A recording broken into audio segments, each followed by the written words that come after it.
Hey y'all, welcome back to Sassy Gal Preppin', and today I am going to do a taste test where I'm going to compare dehydrated eggs versus frozen eggs. Are you ready? Let's do this.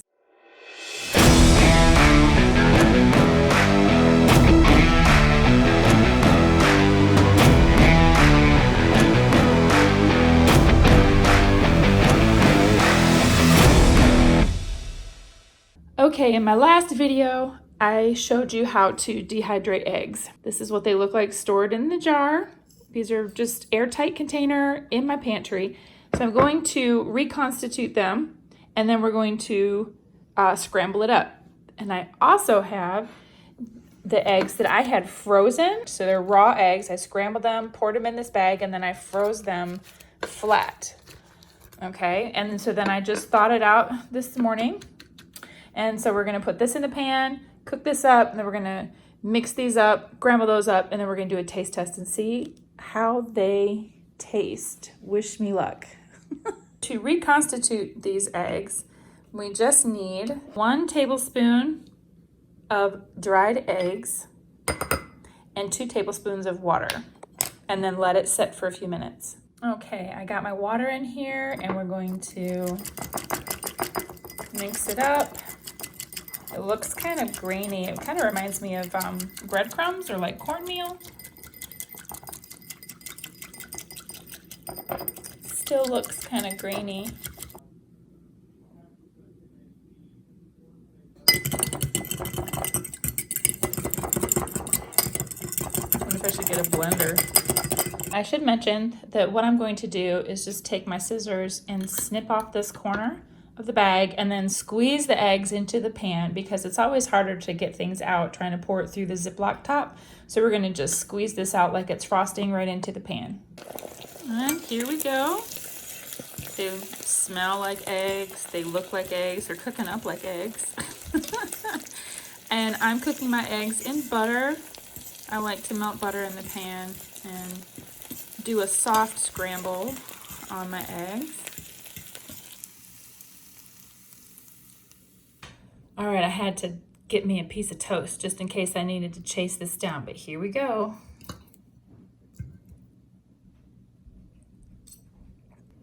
To me, it tastes just like scrambled eggs.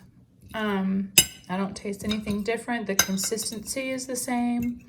The smell is the same. The look is the same. It cooked up the same.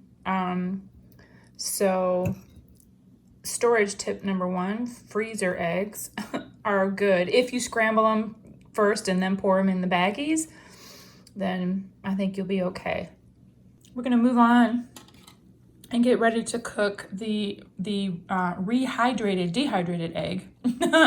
So this has been sitting for about about 7 minutes, I think, anywhere between 5 to 7 minutes. I am concerned. It still looks like it's still a little powdery, maybe clumpy. I have been like stirring and stirring and stirring this, you guys.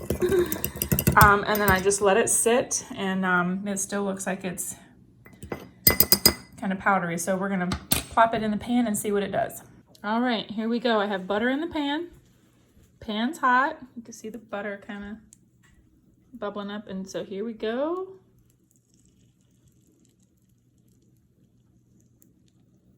Okay, that looks a little different. Kind of looks like a pancake. Ooh, here we go. All right.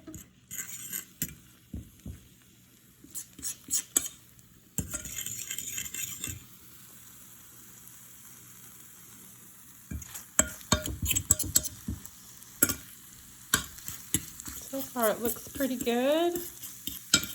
Okay, you guys, there on the plate is the frozen eggs that I cooked, and this is the dehydrated egg that I rehydrated and scrambled. Here we go.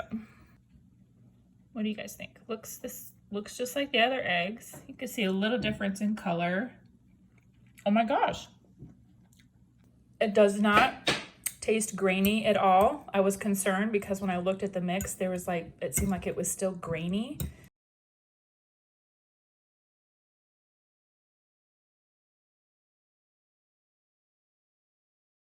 But it's not grainy.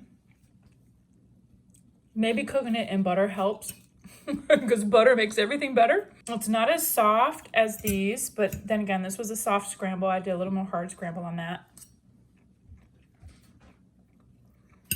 There's just a slight difference, but yet it's not noticeable at all. Yeah, it tastes just a tad different. She put some salt on that, salt and pepper on this, and you know, if you cook it in butter, I think that really helps. Or if you can actually cook it in bacon grease, that would be really good as well. Bacon makes everything better too. I just gave some to my daughter, and she said it tasted like the eggs that we get at a restaurant. Sometimes it has more of a dense texture, whereas, you know, regular eggs might be a little more fluffy. All in all, you guys, that I could eat those. I could eat those in a situation where there weren't any eggs and I dehydrated it. One thing I do want to talk about for a second is storage. I had a question about that on my video about storing this. So what I found is that storing it just like this in my pantry, it'll last for 1 month. It'll be good for a month.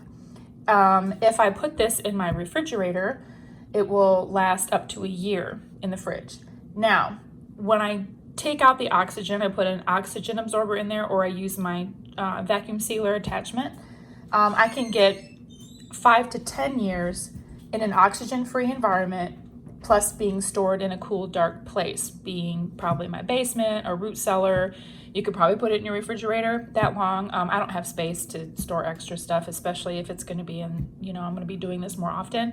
So that is what I found. Let me know what you have found, if you found information that is, you know, the same, or if it's differing. I would like to try to get as many comments and other tips from other people so we can all kind of make the best decision possible that we can for our family. So please do share your comments. What I haven't done, and I haven't done any research on it, is using these in a recipe, you know, where it would require an egg. What I would think I would want to do is reconstitute it first, let it sit for, you know, about 5 minutes or so, and then use that in the recipe. But sometimes your recipes don't call for, you know, a scrambled egg, so you might want to take that into consideration when you're using it for baking. You know, get on out there, do your research, y'all. Dehydrate your eggs and get those eggs stored away, because prices are hitting the roof and there's low stock. Y'all get prepared.